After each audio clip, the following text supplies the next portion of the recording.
Collective noun কাকে বলে? A collective noun refers to a group or collection of similar people or things taken as a whole. মানে হচ্ছে collective noun কাকে বলছে না, a similar people or things taken as whole. A group of people or a collection of similar things that taken as a whole we call them collective noun।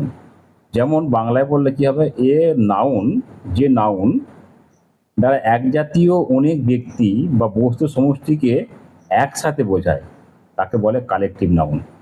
যেমন class, family হচ্ছে collective নাউনের উদাহরণ। You might be 40 different students with the individual name like Ram or Sam, but together you form one class।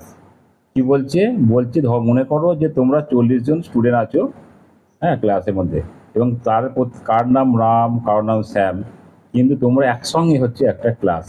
সেই জন্য তোমরা হচ্ছে কি না, সমষ্টি হচ্ছে একটা, হ্যাঁ, সেই জন্য না কি না কালেকটিভ নাউন।